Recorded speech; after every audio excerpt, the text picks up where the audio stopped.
Hello friends, welcome back to your own channel beginners point और मैं हूँ श्रुति आपके साथ। आज हम देखेंगे क्लास 7th इंग्लिश का चैप्टर 1 जिसका नाम है 3 क्वेश्चंस। पहले आगे बढ़ने से पहले हम देखेंगे सबसे पहले कि यहाँ पर हमें कुछ इंट्रोडक्शन दिया है इसके बारे में। तो a king has a 3 question. एक किंग था, उनके दिमाग में 3 क्वेश्चंस आए थे और वो बहुत ही सिक कर रहे थे या सोच रहे थे कि इसका आंसर मुझे कहाँ से मिल सकता है, ये क्वेश्चंस कौन से थे और कौन आंसर्स जो है इन्हें वो कहाँ से मिले, ये हम देखेंगे आज इस चैप्टर में। तो 3 क्वेश्चंस शुरू करते हैं। एक बार एक किंग के मन में एक थॉट आया कि उसे ऐसा लगा कि कोई एक 3 क्वेश्चंस ऐसे हैं जिसके कारण अगर ये 3 क्वेश्चंस के आंसर किसी को मिल जाए तो वो कभी फेल नहीं हो सकता। तो ये 3 क्वेश्चंस कौन से हैं वो हमें दिए गए हैं। What is the right time to begin something, किसी चीज की शुरुआत करने के लिए सही समय कौन सा होता है। Which people should he listen to, किन लोगों की बात उन्हें सुननी चाहिए। और थर्ड है what is the most important thing for him to do, और उसके लिए कौन सी थिंग है जो बहुत ही इंपॉर्टेंट है।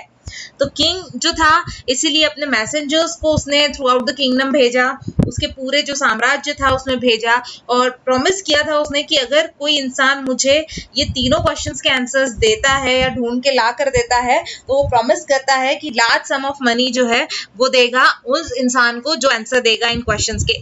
बहुत सारे वाइस मैन या बड़े बड़े आदमी जो थे, विद्वान लोग जो थे, वो किंग के पास आए थे इनके जवाब देने के लिए और उन सबने डिफरेंटली आंसर दिया था इन क्वेश्चंस का। रिप्लाई में फर्स्ट क्वेश्चन के कुछ ये कह रहे थे कि किंग जो है उन्होंने प्रिपेयर करना चाहिए, टाइम टेबल को फॉलो करना चाहिए, उस टाइम टेबल को strictly. Only in this way वो ये कहते थे कि कोई भी चीज जो है प्रॉपर टाइम में करनी चाहिए।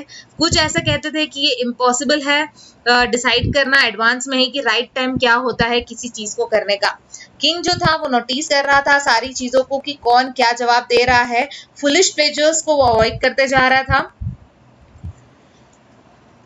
और ऑलवेज व्हाटएवर जो भी उसे नेसेसरी लगता था उस समय पे वो करना चाहिए। इस तरह से यहाँ पर लोग अलग अलग जवाब दे रहे थे कि किंग जो है उन्हें अवॉइड करना चाहिए फुलिश प्लेजर्स को और इस तरह के नेसेसरी जो चीजें हैं उन्हें टाइम में करना चाहिए। अदर्स कुछ कह रहे थे कि किंग जो है उन्हें काउंसिल की जरूरत है, वाइस मैन्स के विद्वानों की काउंसिल की जरूरत है जो उन्हें हेल्प कर सकते हैं प्रॉपर टाइम में कोई भी वर्क को कंप्लीट करने के लिए।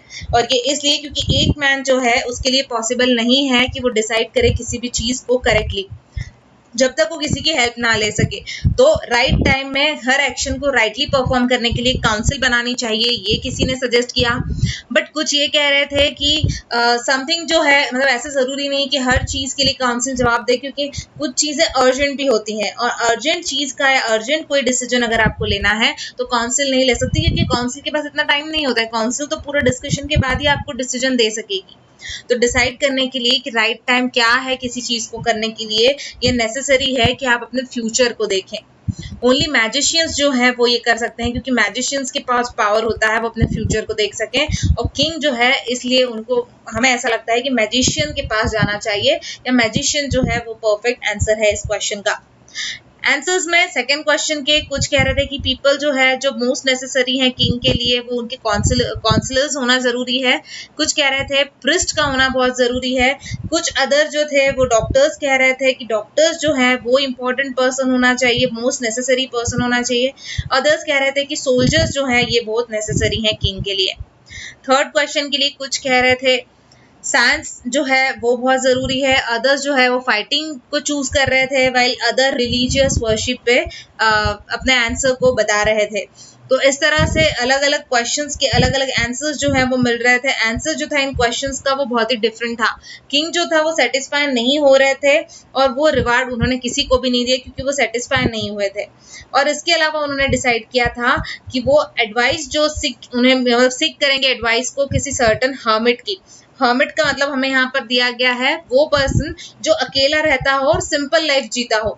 ऐसे इंसान को अगर मैं जाके पूछूं तो मुझे लगता है कि वहां पर मुझे सही आंसर मिल सकता है, जो वाइडली नोन होता है उसके विजडम के लिए।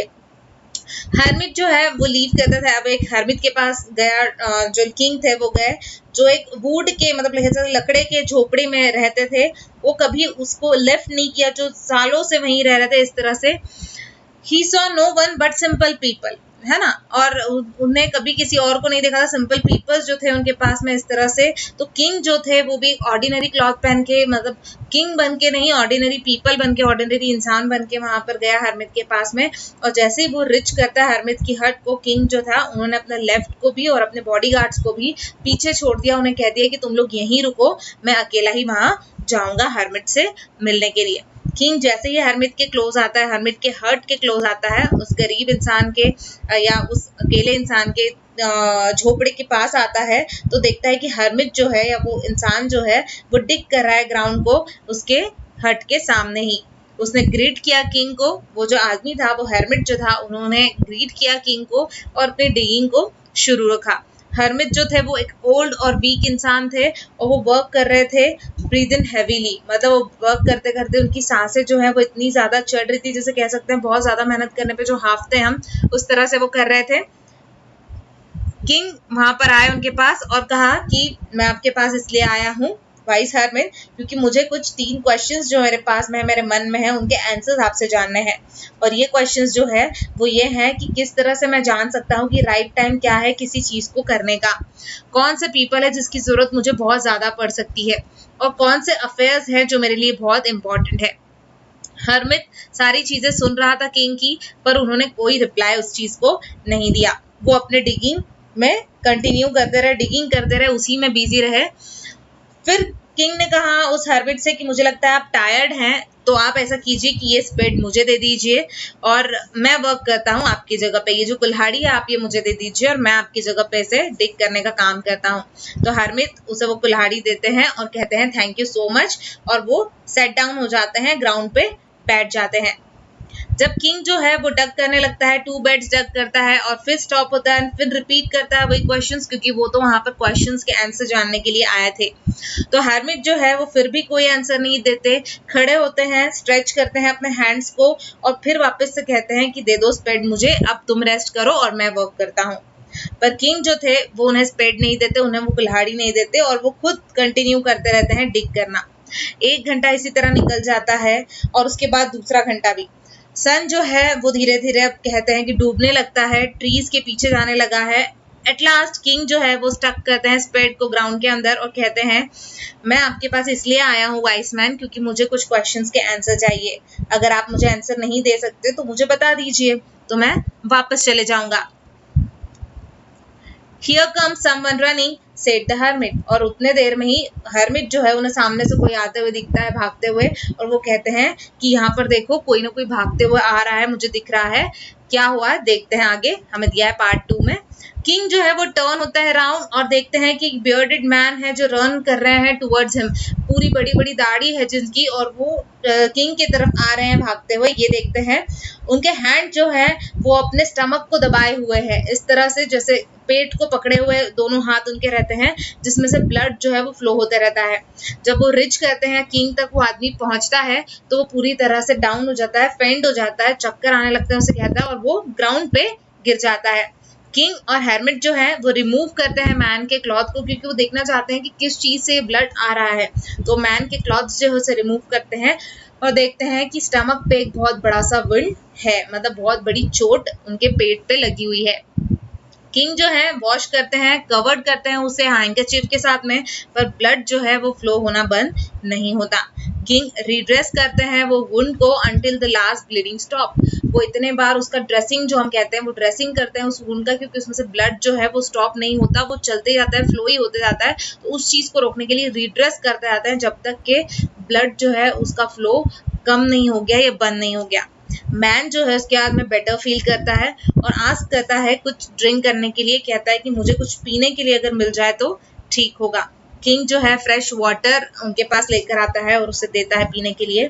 बाय दिस टाइम सन जो है पूरी तरह से सेट हो चुका होता है या फिर डूब चुका होता है, सूर्यास्त जिसे कहते हैं वो हो चुका होता है, और एयर जो है वो पूरी तरह से कूल हो चुकी होती, ठंडी हवाएं आने लगती हैं। किंग जो है with hermits had carried the wounded man into the hut. फिर बाद में वो दोनों के दोनों हरमिट और किंग क्या करते हैं, उस वुंडेड मैन को या उस जिस आदमी को, जख्मी आदमी को हट के अंदर ले जाते हैं और उसे बेड के ऊपर सुला देते हैं। मैन जो है अपनी आईज को क्लोज कर लेता है और आराम से सो जाता है या क्वाइटली शांति से सो जाता है। किंग जो है बहुत ही टायर्ड हो चुका होता है और वर्क जो उन्होंने किया था दिन में डिगिंग का, उसके कारण बहुत टायर्ड हो जाते हैं, तो फ्लोर पे लेट जाते हैं और वहीं पे रात बिताते हैं या वहीं पे रात को सो जाते हैं। जब वो उठते हैं, किंग जो है, जब उनकी नींद खुलती है तो several minutes before he couldn't remember, और जैसे ही उनकी नींद खुलती है तो उनको कुछ समय के लिए लगता है कि वो कहाँ है, उनको भूल चुके होते हैं where he was and who is the strange bearded man. वो एकदम उठते हैं तो उन्हें नींद में समझ नहीं पड़ती इस चीज़ की कि वो कहाँ है और वो स्ट्रेंज जो बियर्डेड मैन है, जो जख्मी आदमी था, वो इस बेड पे सोया हुआ वो कौन है। Forgive me, said the bearded man in a weak voice. अब उतने देर में वो जो बियर्डेड मैन है या फिर वो जो जख्मी आदमी, उसकी नींद खुल जाती है और वो किंग को कहता है कि मुझे माफ करना। बहुत ही कह सकते हैं बीमार वाली आवाज जो होती है, कमजोर आवाज में वो कहता है ऐसा, जब वो किंग को देखता है कि किंग उठ चुका है। आई डू नॉट नो, मैं आपको नहीं जानता। Have nothing to forgive you for, said the king. King कह रहे हैं कि मैं तुम्हें नहीं जानता और आप मुझसे माफी क्यों मांग रहे हो, फॉरगिव क्यों करने को कह रहे हो, मैं नहीं जानता। तो वो कहता है कि वो जो जख्मी आदमी होता है वो कहता है कि आप मुझे नहीं जानते पर मैं आपको अच्छे से जानता हूँ। मैं आपकी एनिमी था क्योंकि आपसे बदला मुझे लेना था मेरे भाई की मौत का। जो मेरी भाई है, मेरे भाई जो थे, उनकी डेथ हुई थी आपके हाथों और आपने मेरी सारी प्रॉपर्टी को भी सीज कर लिया था। मैं जानता हूँ कि अलोन आप बाहर निकले थे अपने कह सकते हैं राजमहल से बाहर निकले थे हर्मिट से मिलने के लिए। तो मैंने अपने माइंड को बना लिया था इस तरह से कि आप जैसे ही निकलेंगे अपने राजमहल से बाहर तो मैं आपको किल कर दूंगा आपके घर पहुंचने से पहले। बट जैसे ही दिन निकला, डे पास हुआ, आप रिटर्न नहीं आए, मैं आपका इंतजार करता रहा। तो मैंने अपनी जो छुपने की जगह है, जहाँ मैं छुपा हुआ था आपके महल से यहाँ तक के रास्ते में बीच में जहाँ मैं छुपा हुआ था, मैंने उस जगह को छोड़ा और मैंने सोचा कि मैं आगे बढ़ता हूँ। जैसे ही मैं आगे बढ़ने लगा, आपके जो बॉडीगार्ड थे उन्होंने मुझे पहचान और इस तरह से मुझे जख्मी कर दिया। मैं उनके चंगुल से तो छूट आया, मतलब आपके बॉडीगार्ड्स के से तो मैं एस्केप हो गया, पर मैं मरा नहीं। अगर मैं मर जाता, अगर तुम मुझे ड्रेस नहीं करते, मेरे वुंड्स को ड्रेस नहीं करते या ड्रेसिंग जो होता है वो आप अगर नहीं करते मेरे वुंड्स को, तो शायद मैं मर जाता। तो मैं चाह रहा था कि मैं आपको मार दूं, पर आपने मेरी लाइफ बचाई है। अब अगर मैं जिंदा रहता हूं तो मैं आपको मोस्ट फेथफुल आपका सर्वेंट बन के आपकी मदद करूंगा या आपका सर्वेंट बन के रहूंगा। और मैं सन्स को भी ऑर्डर करूंगा कि वो भी आपके सर्वेंट्स बन के रहें या आपकी लाइफ को सर्व करने की जिम्मेदारी अब हमारी है। किंग जो थे वो बहुत ही खुश हुए ये सुन के कि इस तरह से पीस जो है उनके एनिमी के साथ में हुआ है सो इजीली, और उन्हें ऐसा लगा कि उन्होंने वॉर्न कर लिया है ओवर एज अ फ्रेंड और वो फॉरगिव नहीं करा। उन्होंने ही नॉट ओनली फॉरगिव हिम, उन्होंने सिर्फ उसे माफ ही नहीं किया बट उन्होंने कहा कि मैं अपने सर्वेंट्स को भी सेंड करूंगा आपके पास में। किंग ने कहा उस जख्मी आदमी से कि मैं अपने नौकरों को आपके पास भेजूंगा और डॉक्टर को भी भेजूंगा ताकि तुम्हारी तबीयत जल्दी ठीक हो जाए। और उन्होंने ये भी प्रॉमिस किया कि मैं आपकी जो प्रॉपर्टी है वो भी आपको वापस लौटा दूंगा। लिविंग द वुंडेड मैन, जैसे ही वो वुंडेड मैन जो जख्मी आदमी था उसे वहां से किंग जो है वो छोड़ता है और किंग जो है हट के बाहर आने लगता है वापस हर्मिट के सर्च में, मतलब उस झोपड़ी में जो रहते थे आदमी उनकी सर्च में बाहर आता है। और before going away he wish once more to get answer to his question, और वो जाने से पहले ये चाहता है कि मैं आखिरी बार फिर से एक बार हर्मिट से वो क्वेश्चंस पूछ लूं ताकि अगर वो मुझे आंसर्स दे दे तो मुझे जवाब मिल जाएंगे। तो हर्मिट जो है वो अपने नीज में बैठे हुए दिखते हैं, अपने घुटनों पर बैठे हुए दिखते हैं और वो सीड्स जो हैं वो सो करते रहते हैं इन द बेड्स, है ना। जो डग किए थे उन्होंने एक दिन पहले जो डग किए थे उसके अंदर अब वो क्या कर रहे हैं, सीड्स को सो करने का काम कर रहे हैं। किंग जो है वापस से हर्मिट के पास जाते हैं और पूछते हैं कि मैं लास्ट टाइम आपसे मतलब भीख मांगता हूँ कि प्लीज मुझे इन क्वेश्चंस के आंसर दे दीजिए वाइस मैन। तो यहाँ पर अब जो वाइस मैन है वो क्या कह रहे हैं कि ऑलरेडी हैव बीन आंसर्ड, आपको तो सारे क्वेश्चंस के आंसर मिल गए हैं जो भी आप मुझसे पूछ रहे थे। Hermit still bending down the ground, वो नीचे बैठे बैठे ही वही नीज पे काम करते करते ही और उस तरह से कह रहे हैं कि तुम्हें तो राजा, तुम्हें तो वो सारे आंसर्स मिल गए हैं जो क्वेश्चंस के आंसर्स तुम ढूंढने यहाँ पर आए थे। किंग जो है उनके सामने खड़े होते हैं। किंग इस तरह से उनकी तरफ देखते हैं और कहते हैं कि मुझे किस तरह से आंसर मिल गए, मतलब मेरे पास खुद कहाँ से आंसर है, आप क्या कहना चाहते हैं। तब वो यहाँ पर कहते हैं, हर्मिट रिप्लाई करते हैं, डू यू नॉट सी, क्या तुमने देखा नहीं कि तुमने मेरी वीकनेस जो है, जो यस्टरडे मेरी वीकनेस को तुमने जाना, पिटेट किया था, मतलब not pitied my weakness yesterday, और had not dug this bed, अगर तुम मेरी वीकनेस को नहीं जानते या मेरी हेल्प करने के लिए ये डग नहीं करते बेड्स को मेरे लिए, तो आप तो यू वुड गॉन अवे, तो तुम वहां से चले जाते, है ना। अगर ये चीजें तुम नहीं देखते और तुम वहां रुकते नहीं तो तुम चले जाते। अगर तुम चले जाते तो वो मैन जो तुम पे अटैक करने वाला था वो तुम पे अटैक नहीं कर पाता, और वो नहीं चाह मतलब wish you to stay with me, और अगर वो आदमी तुम पर अटैक करने नहीं आता तो उसके ऊपर अटैक नहीं होता तुम्हारे बॉडीगार्ड से, और उस पर नहीं होता तो वो इस तरह से वुंड लेकर अपने हमारे सामने नहीं आता, और उसकी वजह से तुम मेरे साथ रात नहीं रुकते। तो मोस्ट इंपॉर्टेंट टाइम जो था जब आप डिग कर रहे थे बेड्स को, वो तुम्हारे पहले क्वेश्चन का आंसर है। और I was the most important man, और मैं बहुत ही इंपॉर्टेंट मैन था। To do me good was your most important business, और मेरे साथ इतना अच्छा करना ये तुम्हारा इंपॉर्टेंट बिजनेस था। आफ्टरवर्ड जब मैन रन करता है हमारी तरफ, रन करते करते आया, तो मोस्ट इंपॉर्टेंट टाइम जो था वो था जब तुमने उसकी केयर की, वो जख्मी आदमी की तुमने इतना ख्याल रखा, वो तुम्हारा सबसे इंपॉर्टेंट टाइम था। बिकॉज अगर तुम ड्रेस नहीं करते उसके वुंड्स को तो वो मर जाता, और वो आपसे जो हमारा सुलह जो तुम दोनों के बीच में आपसी हुआ है वो चीज़ नहीं हो पाती, तो यहाँ पर शांति जो उसके मन को मिली है वो नहीं मिल पाती। तो मोस्ट इम्पॉर्टेंट मैन जो है वो तुम्हारे लिए वो आदमी है या वो जख्मी आदमी था। What did you do, What you did for him was the most important business, और तुमने उसके लिए क्या किया ये तुम्हारा सबसे important business था। तो remember करो फिर कि only one time जो है that is important and that time is now, और वो टाइम जो आप तुम सोचोगे कौन सा टाइम वो किसी भी चीज़ को करने के लिए बहुत ही सही है, तो वो है अभी, मतलब नाउ। अगर कोई भी चीज़ आपको करनी है तो उसके लिए आप विचार ना करें और अभी वो चीज़ की शुरुआत कर दें, यही आपका इम्पोर्टेंट टाइम है। मोस्ट इम्पॉर्टेंट टाइम यही है, बिकॉज ओनली टाइम जब आपके पास में पावर होता है एक्ट करने का, वही सबसे इम्पोर्टेंट टाइम होता है। मोस्ट नेसेसरी पर्सन वो पर्सन है जिसके साथ आर विद पर्टिकुलर मूवमेंट, जिसके साथ आप पर्टिकुलर मूवमेंट में हो।